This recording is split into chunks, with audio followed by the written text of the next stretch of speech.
Version 2.2 of Wuthering Waves started just a few days ago, and some of you might already know this, but version 2.2 is actually going to be a shorter patch than usual for Wuthering Waves. And the only reason that I suspect is because of the 1-year anniversary of the game. Now, for those of you who don't know, Wuthering Waves released on the 22nd of May 2024. And I personally think that the reason why this patch has been reduced in length is because they want to start laying the groundwork for that anniversary patch as soon as possible. That's a personal speculation. There could be other reasons that will probably be revealed later on. But one thing that kurogames has always been known for is how generous they are and their reward systems and all of that. So I wanted to try my hand at trying to predict what exactly kurogames will give us for the 1-year anniversary of Wuthering Waves. So with that said, let's get into the video. Hey, what is up guys, it's Mordant. Now before we start the video, if you're interested in news videos, discussion videos and challenge videos for any of the games on screen right now, I think you should actually consider subscribing to the channel. A ton of you who watch my videos aren't actually subscribed to the channel, and I would greatly appreciate it if you would actually just take out a little bit of your time to actually subscribe to the channel. But now, back to the video. Some of you might be asking when exactly the patch may start. Now, we don't have any official information on when it's actually going to start, but we can make speculations. Now, version 2.2 of Wuthering Waves is going to end around April 28th or so, which means that version 2.3 is going to start right after. Since we know that the date that Wuthering Waves actually launched is the 22nd, that means that the anniversary is going to happen in the second patch of Wuthering Waves. But that's a little strange. Why are they pushing it to the second half of version 2.3? Shouldn't they be interested in pushing it to the beginning of the patch so that we can actually start to enjoy it at the beginning of the patch? Well, I don't know kurogames' reasoning for this, but if we look at Genshin Impact, a game that inspired Wuthering Waves, normally for every one of the anniversaries, they normally have it in the second half of every patch. So I guess maybe that's the same logic that they were going for, or maybe, just maybe, they're trying to do what they did in version 1.2, where the rewards is actually going to be tied to the character that comes in the second half of the banner. That could be it, but it doesn't really matter. What matters is what rewards we're going to get. Like, what exactly is kurogames going to give all of us players for sticking with their game for 1 full year, even through the very rough launch that Wuthering Waves had in version 1.0. Like, honestly, I don't think that kurogames should fumble this, because a lot of people are most probably going to be pissed if they actually fumble the bag here. So with that said, let's go straight to my predictions. Before I actually start off this section, I want to make it very clear that every single thing I'm going to talk about right now is only speculation. There are no leaks here, there is no form of confirmation here. kurogames has not told us anything that is actually going to come in this anniversary. I'm just trying to predict it. I'm just saying it for clarity because I am very sure there's someone who probably did not know that I'm speculating. With that said, let's get back to it.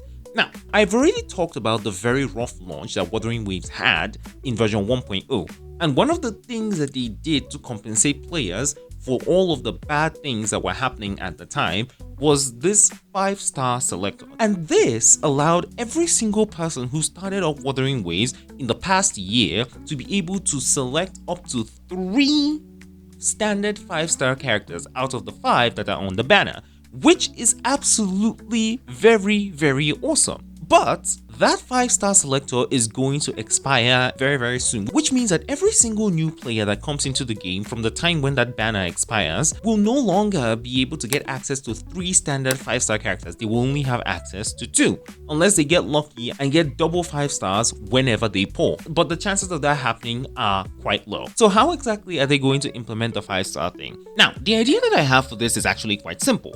The 5-star selector should probably expire right around the time when the anniversary will start, which will then give kurogames a chance to now give players back another 5-star selector, another standard 5-star selector, which means that technically it will just be the same as when the game actually launched. Now, what is the advantage of this?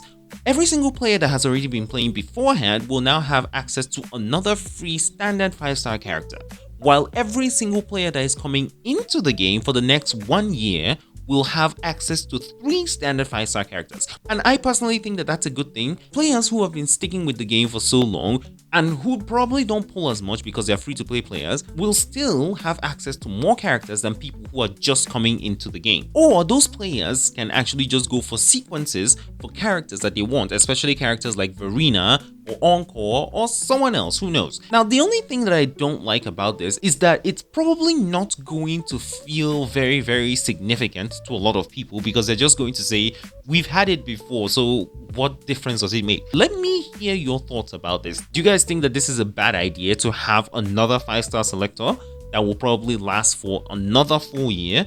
Or would you like something else entirely? Let me hear your thoughts on this down below in the comments. But with that said, let's talk about the second thing that I think will actually be coming to Wuthering Waves in the anniversary half of the patch. Wuthering Waves is made by Kurogames, and Kurogames are also the producers of Punishing Grey Raven, or PGR. And if we look at their anniversaries, most of the time in all of the anniversaries, I don't think there's a single anniversary where they have not given out a single limited 5-star character. So I personally think that what Kurogames is going to be aiming for, along with the standard 5-star selector, is that they're going to add in a limited 5-star selector, or they will give out a single 5-star character, a single limited 5-star character for free. I personally would like it to be the same way that they did it in PGR, where you can actually select a limited character that you can go for, as opposed to just giving us one single character. For example, I don't want it to be a case of version 1.2 where Shangli-Yao was given out for free.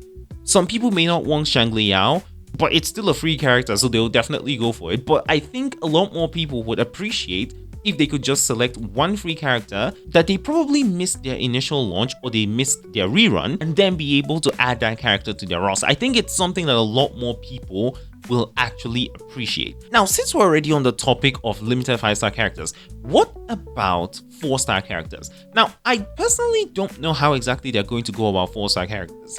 If we look at Genshin Impact, every single time there's Lantern Rite or something like that, they will always give us the ability to be able to select one free 4-star.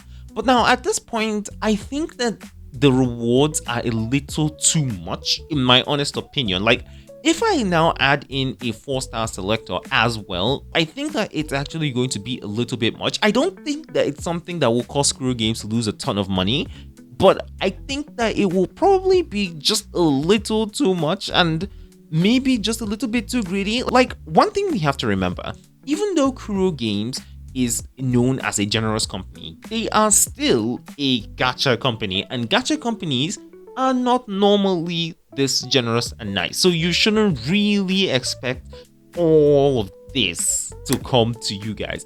That's my personal opinion, but let me hear what you guys think. Do you guys think there will also be a chance to get a 4-star selector?